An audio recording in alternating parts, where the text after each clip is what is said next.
Hello everyone. You think I don't care about win money at esports pools?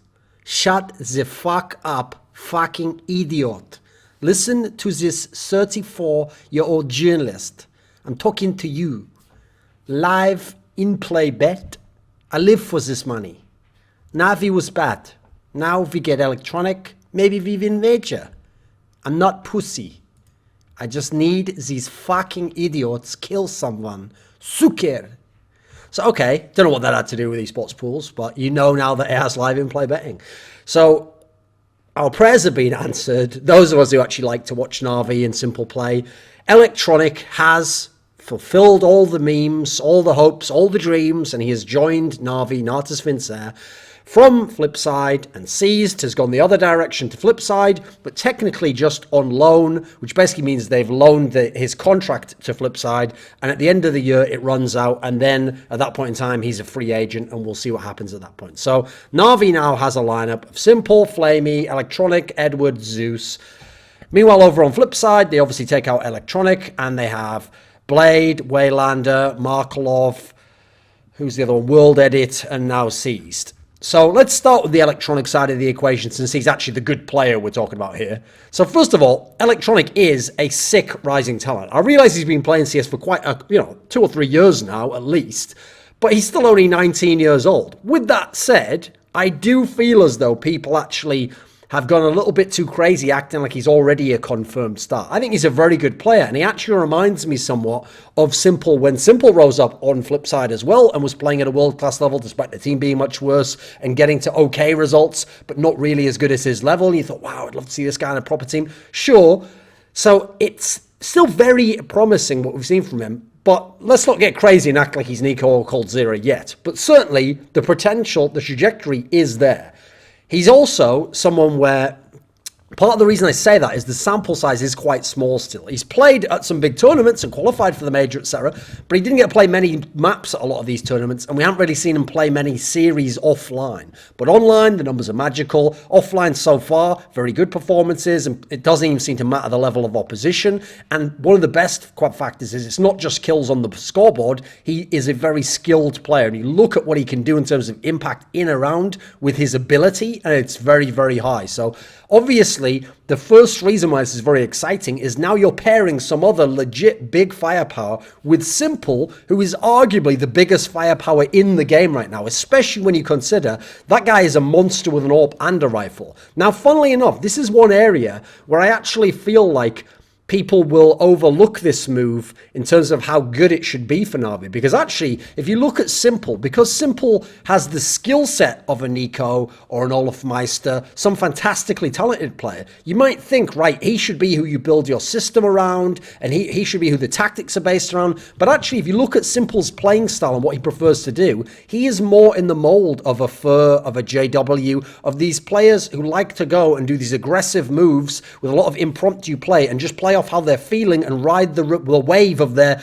insane ability at the game. So actually, I think Simple is primed to be a fantastic, what I would call off-star. Like, I would actually build the game around Electronic, because Electronic's got a lot of skill as well, and he's played within a tactical system under Blade, so we know he can play his role again and again and run strats again and again and can understand the tactical game. Then have Simple in the off role as the guy who's doing what he wants. He's still a star player. He gets a lot of the autonomy, and that way you've got these star elements where they're providing something extra and they're playing within the system. So actually, I think this duo could work very, very well, especially because we know Electronic's going to be that primary rifle player, and Simple is a hybrid player. I also think if you put someone as an off role like that, you're not relying the game around them. You can't build around Simple's AWP in the same way as you could Guardian's AWP. It's not as consistent. It's not going to the same spot and taking the standard AWP shot. It's playing around. It's aggressive AWPing. It's very much hybrid AWPing. It's the best of what you think of when you think of a hybrid AWPer like Olafmeister and the old device before he became this tactical AWPer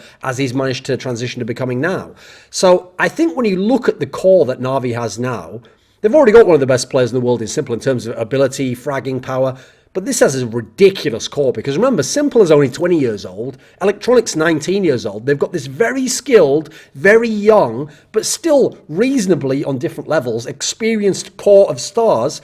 Whether this lineup works out and accomplishes what it should or not, NaVi should be building around this duo for a long time to come, and I hope that these two players understand the value that they bring to each other's games. So whether it works early or not, they should be looking to try and have a long-term relationship, because with this level of talent, ability, and then youth, so you've got so much potential, this could be a championship duo of stars for years to come.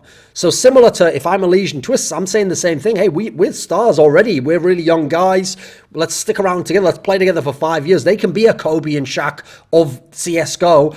They can accomplish something very few players have ever done, except the Get Right and Forrest and Device and Dupree's. You know, there's very rare combos that have stuck together for so long and been very good and done it in the right way. So I feel like NaVi should be building around them in a massive way. Now, the fact that Electronic is replacing Seized is actually a massive positive, because even though they play completely different roles, first of all, Seized was terrible. So just bringing in Electronic's strong fragging is already going to give you much bigger puncher's chance in the game. Then you got to consider that Seized wasn't the in-game leader anymore. He was just playing something of a supportive element. So you've already got your in-game leader in Zeus. And I actually think part of the problem is that if you think about where people are suited best at their roles, I feel as though Seized remaining in that lineup left you with too many supportive elements, because we know Zeus is going to have to be more of a supportive element. Edward is at his best when he's like that, because he's someone where you put him like an MBK or whatever, and they're your fourth best player. Or think of Rubino and North. That's actually where you want someone like that, because he's going to outskill a lot of other players at his appropriate position. He's very experienced, and he doesn't need the game built around him. But Edward was actually almost pushed into being more of a fragger since C's was doing so badly, and Flamey was so up and down. So I feel like actually this moves someone like Edward naturally into more of a supportive role. And this is another key element, is that now you don't have too many supportive elements. Now you've got a pretty decent fragger as one of your more supportive elements. Zeus has always been a pretty decent fragger for an in-game leader. Not a very good one, admittedly. Very few of the in-game leaders at the moment who are at the top are very good, but a decent enough fragger, certainly.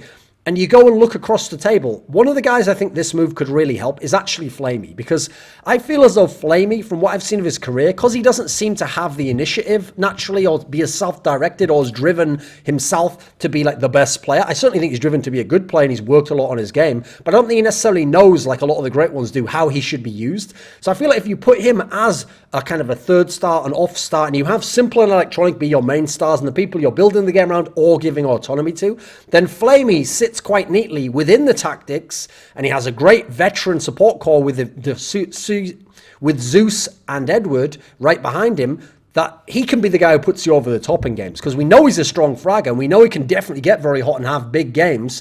So if you've already got Electronic and Simple there, you've got a really nice core of firepower here, because I feel like when you forced Flamey to be the second best player, like he used to be behind Guardian or behind Simple in these latter years, I don't think it was ideal for him. He's too up and down. He wasn't as consistent. And as I say, he relied heavily on the in-game leader. And when that was seized, he just looked lost completely. Also, it's worth pointing out, Zeus has never had Flamey at his best, because it was Starix that kind of unlocked Flamey's potential. It felt like, at least in the past teams.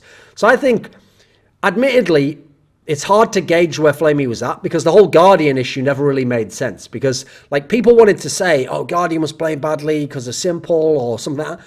Right, because Guardian's level's risen so much in phase, a lot of it looks like it was Guardian's own motivation level. In fact, I actually did a reflections interview with Guardian, which will come out this week, where we talk about all these issues. It certainly seems like he wasn't driven in the same way at the end when he was in Na'Vi.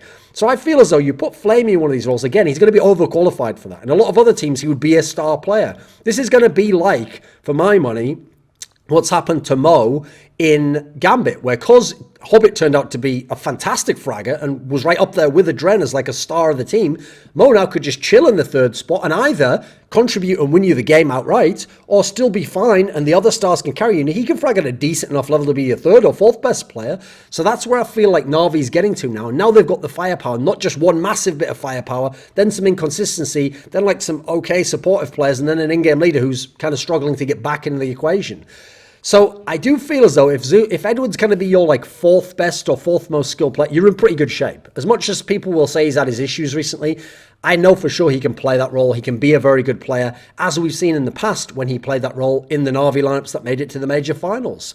Now, Zeus, I do think has his work cut out for him because I don't think he can have any excuses. With this core of players and talent and experience levels, I think this should be a team where already he should be able to get them to a championship level. I think the pieces are already there and a lot of it's on him. Now, as I said before, I think it helps a lot that Electronic isn't coming in just as a great fragger and now he has to learn how to play the system that NaVi want to. He's coming from a team in Flipside, which are famously very tactical to a very specific level. In fact, that's what people often criticize Blade for in the vein of an existence. Being a guy who hasn't adapted to the modern day, doesn't call on the fly as much and make a lot of impromptu plays where your stars make the plays.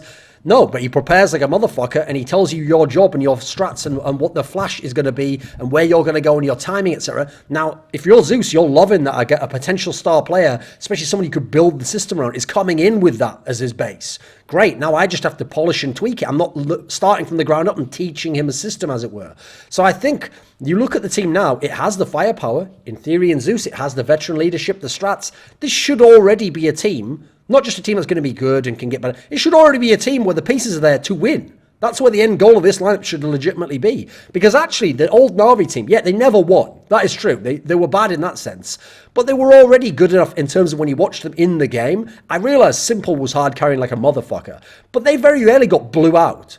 It wasn't blown out, rather. It wasn't like they were in a position where they were getting wrecked 16-7 all the time offline. Now, online, yeah, they were pretty shit. But online, they weren't actually as terrible as people think. They just never won any of the games. They couldn't close for toffee, as we say in England. They were a team where the only times I can think of them getting blown out is they got blown out by like one map by FaZe.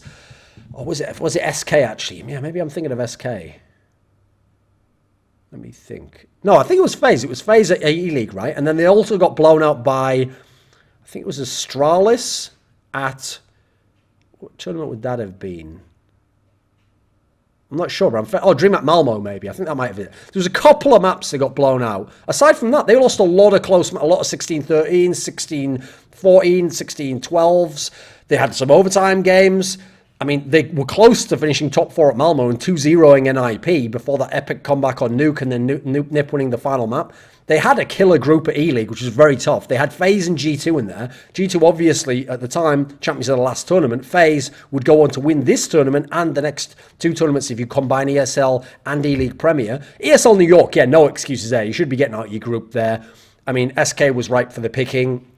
They were vulnerable at the time. Cloud9 was still very new. Yeah, there's no excuses there. And certainly I'm not in any way saying NaVi was a good team, but they weren't as far from being good as people make out, I think, except when you look at their online performances where people did seem mentally broken and did seem like they'd given up to some degree. Then again, a lot of the top CIS teams don't seem to perform very well online, if you notice. And Eastern Europeans in general, if you want to kind of throw Virtus.pro into the equation there. So, looking at the flip side of the equation, right, getting seized, here's the problem. He was still bad when he was in NaVi. So a lot of my hopes that he's going to return to form have gone away, except that he is obviously going down to a lower level of competition. Perhaps they might build around him as more of a star player, which he's been at the lower levels and even at times in early NaVi. So I think you could take a gamble and go that route and try and build him back up again.